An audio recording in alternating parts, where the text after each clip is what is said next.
Well, now we're having a part 2 because as I was getting ready to read the other cards, after being thrown off a little bit because having some energy happen and something happen right then, that I looked down and my video wasn't recording. So all of the information that I just passed on to you about the second reading is I was just talking to myself. Beautiful Kuan Yin. So anyways, I'm going to read this second set of cards to you as part 2 of this.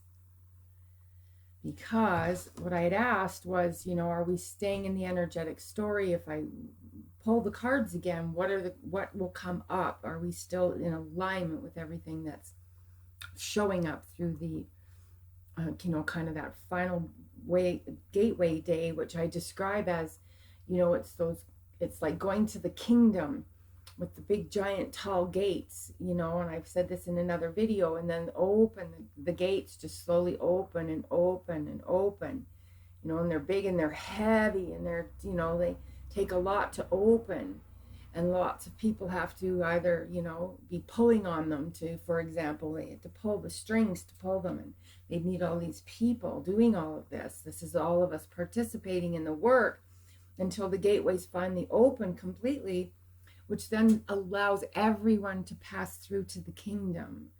And so I really want to give credit for everybody that steps up and does the energy work, and not to take away from it if it's not for you, but, just be appreciative of those people that did this, because we came together as a collective to open that gate. We were all part of that thing of pulling on the, that pulling down the drawbridge so that we had a pathway.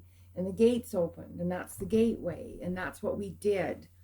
And that's the cards that came up, calling in, you're expressing your love, your soulmate, very soon. So the second set of cards, the first one is romantic feelings.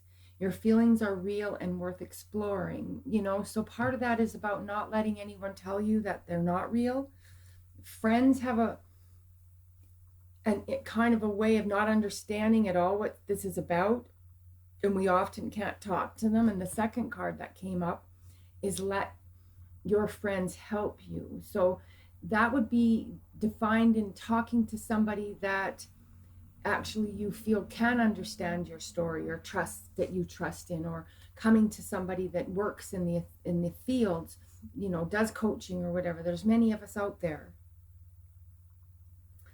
And just life coaching in general, but reach out, let people support you in this journey, because it's very difficult when we keep all of this to ourselves, which is kind of why I broke out and spoke to the gentleman who knows my twin, and which actually caused things to go kind of sideways. But I reached out because I wanted to understand him more, and I was willing to answer the question when I was asked the question. So your feelings are worth exploring. Let friends help you. The third card that came out is the wedding card. Wedding card, this situation involves marriage. And I'm going to do a whole video on teaching I'm going to make it part of my video series that I'm going to be going into, that teaching what marriage of the heart means. Because if you don't have marriage of the heart, you have more in the third dimensional experience, you have what's considered marriage on paper, and it can be lacking so many elements. And the reason that we recognize our twins, we fall for them so quickly, we get into this deep ingrained relationship with them where it's just so natural. And like I said that in the video that I did for the people that got the gateway video, is that it's so natural for me to love my twin. It's not something I have to work at all, like literally at all. So what that does is it allows me to go and pick up on the parts that are keeping us in separation, the parts where I haven't looked at myself, where I got into my ego that weekend. And that's what my behavior was about. It was about my ego. If I would have stayed out of my ego, that wouldn't have happened. I just have to trust that it was meant to. That we were meant to cross that bridge, and we were meant to open that doorway of me talking to my friend, and our mutual friend, and also that, you know, it gave him, you know, like I said, it was the most upset he's ever been at me. But the reason I just got sad in the last video is that he went up and he goes down. And the thing is, because I'm so close to it, I see him. I see him doing this. I see it. I literally see him with his head down, tipped, looking at my house. So, as I said, it's his ego that is affected by that situation. His ego is the thing that got offended, not his heart. He's like me, you know. He doesn't hold on to stuff in his heart. He won't stay mad at me. He obviously doesn't stay mad at me. He was driving by here the next day, 6 or 8 times the next day. And the final card, and this is where everything comes to, is to you deserve love. I deserve love. I deserve somebody loving. I deserve to be in a loving relationship. I deserve to have love in my life. No matter the mistakes I've made, I still deserve a beautiful, healthy, abundant, connected, united love with somebody on the earth. And I'm drawing that into my life, regardless whether or not my twin is ready. That's what I'm letting the universe know now. I'm ready. I have so much in me to give back, to share with someone, you know, and I believe that this is a big, big problem. And one of the reasons that we missed in the entire video there, I talked to myself in, is I'm going to give you an example of why you may not believe you deserve love, and you will not understand it. You won't get past it. It's very difficult to get past it. It's something that, for example, if it's in your Akashic records. So in another lifetime, I'm going to give you a scenario. I'll repeat everything. In another lifetime, yourself, you're the older brother. You take your younger brother and you go down to a place in the river where the water is running very fast. The rapids are very fast.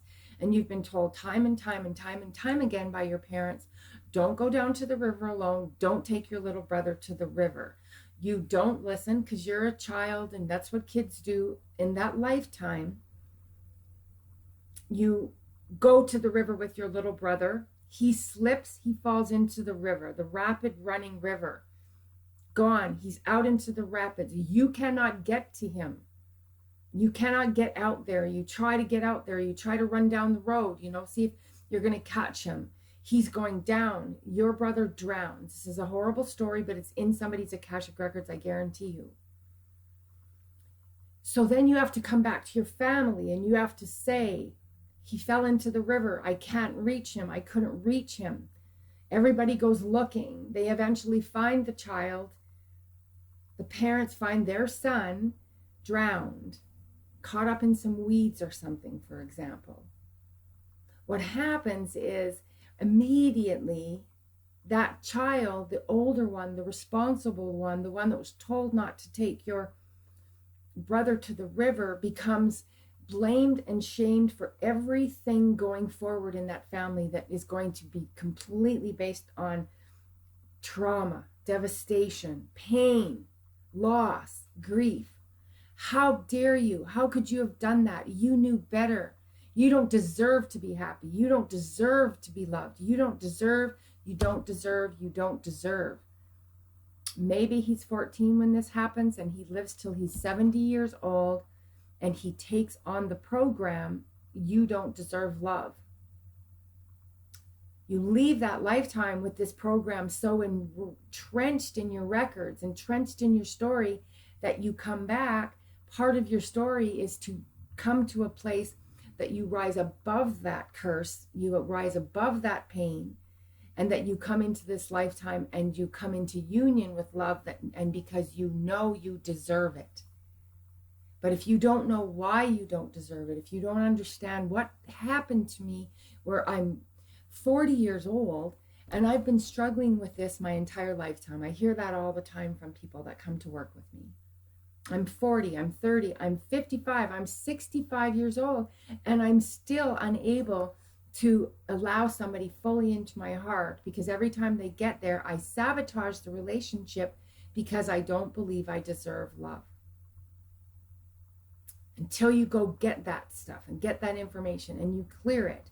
And you say, I am no longer willing to carry, hold, be part of, hang on to, be connected to a program that says I don't deserve love. When we go into the Akashic Records, we work it, we clear the story, we clear it through work that you do to follow up. That's the power of the Akashic Records, which is really what my specialty is. This twin flame thing came along completely outside of the Akashic Records were already part. I had met my twin flame after I went looking, but I didn't know I didn't even know anything about twin flames when I started studying the Akashic Records. But I know how detrimental something like that can be. You've taken on a vow. You live a lifetime and I vow, I'll never love another person. I'll never love another man. I'll never love another man. I'll never love another man but you. I'll never love another man but you. You leave that lifetime. You have actually created an energetic imprint with that vow. That person doesn't even incarnate with you in this lifetime. And you have a vow that says you can never love another man but that soul. And you've kept it. You're being bound. You're binded to that vow. And so you come into this lifetime and it doesn't matter what you do. You can't find a man that you can love because you never fully let yourself go into another relationship because the vow is actually running the major program in your story. So calling in your soulmate, express your love. This is your soulmate. Soon things will start happening when we do all of this. Your feelings are true. They're worth exploring. Don't hide them. Let people help you.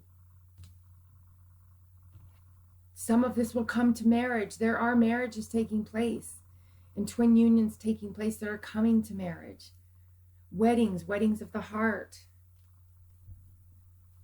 And that you deserve love. If you're going to take anything away from all of this, if this isn't working for you, if you struggle with this message 1212, if you struggle with this message, do things.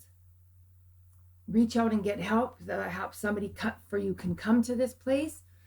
And there's exercises, like for example, Sarah Sprout has an exercise where you write out something 55 times in a row, 5 days in a row. And that creates a complete energetic change, the subconscious mind, because you do it by creating the affirmation, the statement, I deserve love, and I draw it to me now. I deserve love, and I draw it to me now. I deserve love, and I draw it to me now. You literally write it out 55 times. She obviously has an energetic reason for asking for 55 and then 5. So it'd be triple fives is the energy you're sending out. And then you write it by the end of the 5th day, you have subconsciously started to re-imprint your mind with the belief that you deserve love. So use things like that. Use those tools. Take advantage of them and do the work. And so God bless you guys. Thank you for coming to Wisdom of the Akashics. Thank you for all of those that did the clearing and the gateway work, which I am going to continue. It's just going to look a little different going forward. You can reach me at wisdomoftheakashics@gmail.com. You can go to my Facebook page, facebook.com/Wisdom of the Akashics. I don't put these videos on there. These are my YouTube channel. I do other short life hack videos, and I do nice sayings and discussions that I like to have there where, you know, I'll grab a quote and then I'll talk about it a little bit, things that help you feel better about things, help us feel empowered, things that feel true for me, which I will then share with you. And like that page and like the videos if you want to here, because it actually does help us stay in the feed more so that more twins get the messages, because I'm a really big believer that the reason that these gateways are taking place is because they bring unity in hearts to a common purpose. That's what happened in the gateway that we did, and the beautiful messages that were written to me about what happened to people and the healing that they have felt, and sending notes. You know, please send my love to everybody else that's coming into the gateway clearings in this month, because that was set in the month of August. Anytime you do a clearing, you become part of that collective. And certainly if you do them through me, you become part of the collective that I am impacting through the teachings and the lessons. And so you get to access some of that great energy that's taking place amongst us. So God bless you, beautiful souls. Thank you again for coming to Wisdom of the Akashics. Really appreciate the comments and the likes and all of that. And, you know, just continue going forward with your story. Express your love if you have something to say. Express it to your twin. Express it to your family, your friends. You deserve love. And as we do that, things start showing up. And something the very soon part could be is you just get a message so deeply, it's finally like it clicked for you today. That's the light bulb moment that happened maybe in this particular video. And when you get that, and I love to teach this, is when we get a lesson, when we get a story, when we realize that we're catching ourselves in our ego and we come up out of it, we don't have to repeat that story anymore, because Spirit goes, look at that, they got it. There's literal universal celebration that takes place when this happens. So God bless each and every one of you. Thank you. It's 11:44 on the clock. I'm completing the video. I hope all of that pausing that took place, I prayed and asked the universe to lift that, and it never paused. It paused 1 or 2 times after that, but then it hasn't paused at all. So, you know, maybe we can thank Spirit for that too, because I think that was getting really frustrating for me while I was doing the first video. So God bless, beautiful souls. Diane Lang, Wisdom of the Akashics. Namaste.